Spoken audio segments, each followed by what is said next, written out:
this point, we just went through tiers 1 and 2 of the tanks that I have played firsthand and what I think about them. So this leads us on to tier 4. We left off with the Martyr 2 and its lackluster abilities, and we jump to the Martyr 38T. Martyr 38T, what do I have to say about this? Nothing but good things. Thank God. Because this tank destroyer actually is effective. It's very effective. I enjoyed many games in this thing. I think one of the best things about this tank destroyer versus a casemate tank destroyer is the fact that the gun can rotate between, not rotate, but I guess turn from this blast shield ending right here to this blast shield right here. All this moves. In game, that is a crazy amount of rotation for the gun. It is amazing. I absolutely loved my time in the tank, in this tank destroyer. Absolutely loved it. It's got an ouch gun, and the gun really can ruin a player's day. And it's fast enough to constantly put out more rounds. It's really a good tank destroyer. Equipment, definitely, hands down, you want binocs. You want a camo net. These are by far the key components to this thing. Secondary equipment slot, gun rammer, gun laying drive, whatever will help with aiming time and reload time. But I've had some really good games in it. In fact, I played the first time, enjoyed it, didn't have the garage room space. I think Wargaming is being money hungry by limiting garage space limit, and you have to buy it with gold. It's, I don't know, that seems a bit much. I mean, come on. I like the tanks. I want to keep the tanks. It let me organize the garage the way I want to. Why do I have to pay for a free space? And barrack spots, come on. Really? I have to pay for barrack spots too? Come on. Look at Armored Warfare. You keep every tank you want. Barrack spots? I'll be honest with you, they should just get rid of barrack spots. And then turning around telling people, well, you have to buy more space. No. Look at Armored Warfare Wargaming. Look at them. Look what Obsidian's done. You get to keep every tank you buy if you want. And there's nothing wrong with that. Let's say I'm playing my tier 5 tank in Armored Warfare. And decide, you know what? I've got all these free double up my experience day, you know, and I want to go back to lower tiers and play a tier 3. But in order to do that, all I do is click on the tank, a tier 3 that I want to use, and go into battle. World of Tanks? Oh, no. If you have all your garage slots filled, you're either going to take money out of your pocket to pay Wargaming so you can get gold to buy garage slots in order to go back and play the tank again. That, or get rid of a tank in your garage that you currently like or you're using to go back and try the tank again. And that's just counterintuitive in my opinion. If you want to go back to the tank you've already had or used at one point, you should have the damn right to a spot. I mean, you worked your way up. I honestly feel that once you get the next tank, it comes with a free garage slot. And you don't have to worry about barracks. Barracks should only be used when you're switching out tank crew. Say, I want to take this guy and put him in this tank, or that guy from this tank, put it into another tank. Sure, I can understand the barracks then. That's the point. They need to go somewhere, right? But the charge price for it? Whatever, Wargaming, whatever. Anyway, into that little tirade that I had there, I would suggest getting the tank. I honestly do. I went back and actually rebought this tank, and I enjoyed it actually. I mean, once you get past somewhat of a learning curve of knowing how to play the game and whatnot, the vehicle really does well.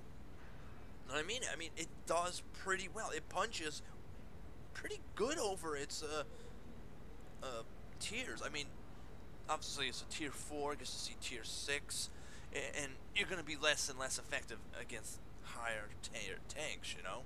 At tier 4, this thing's going through most targets with ease. It's like a hot knife through butter. Straight right through most targets. No problem. Light tanks, pff, whatever. No more problem. You just erase them from the battlefield. But when you start seeing tier 5s, those KVs and whatnot, the KV-1, the Churchills, and then you get to tier 6 when you get those goddamn Cromwells.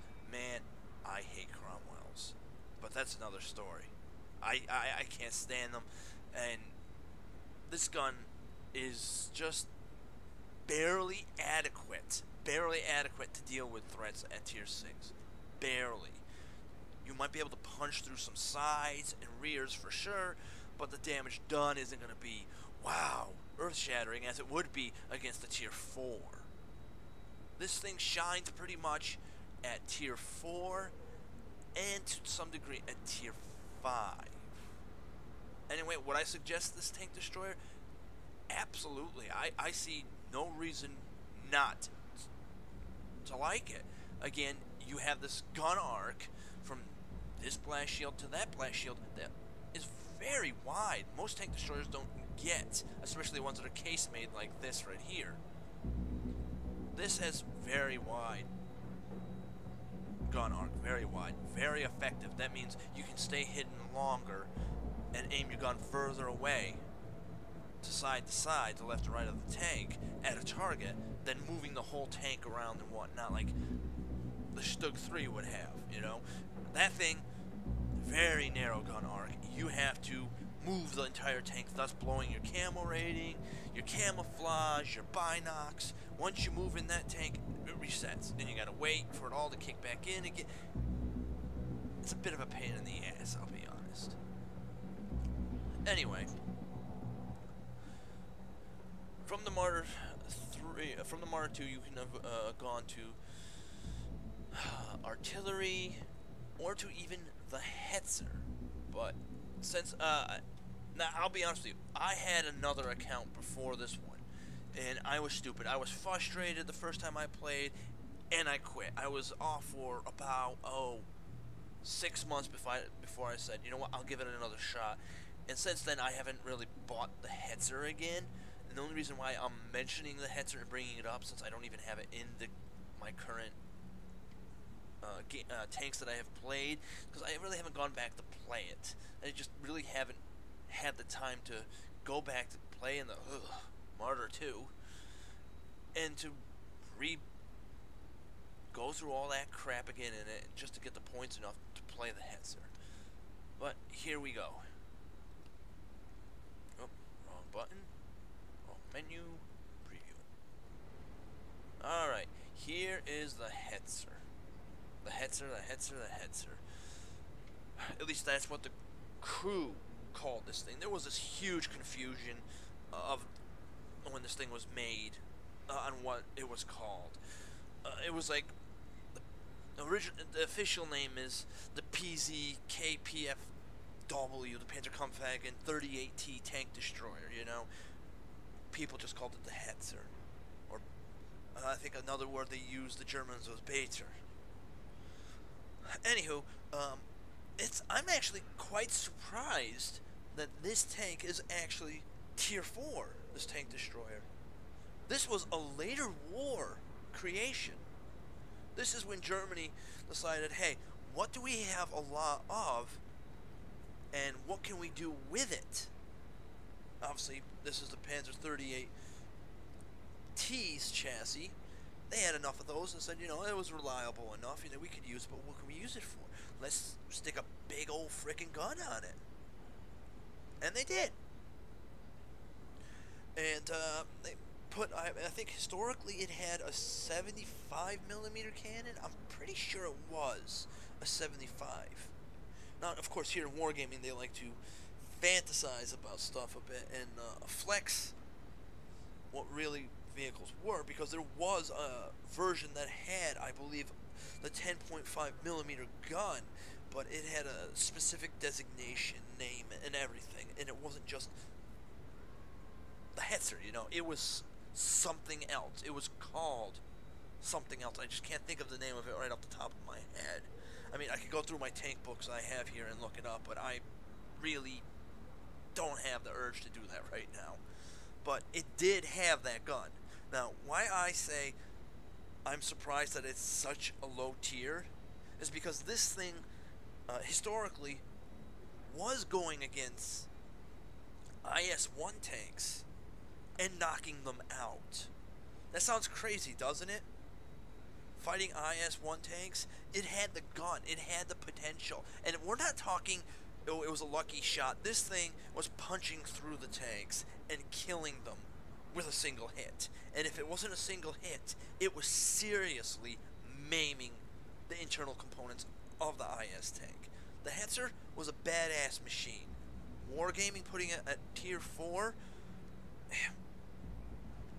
I'll be honest, it's freaking overkill. It's overkill. This thing, I think, would be better off at tier 5. Get rid of the Stug 3B and place this here, or change the order of stuff. This thing is a killing machine. This thing was killing tanks, hence the name Tank Destroyer. Imagine that, something in the game that actually listens to its title name and actually works. This thing was lethal on the battlefield. Low silhouettes. This thing was a monster. A straight up monster.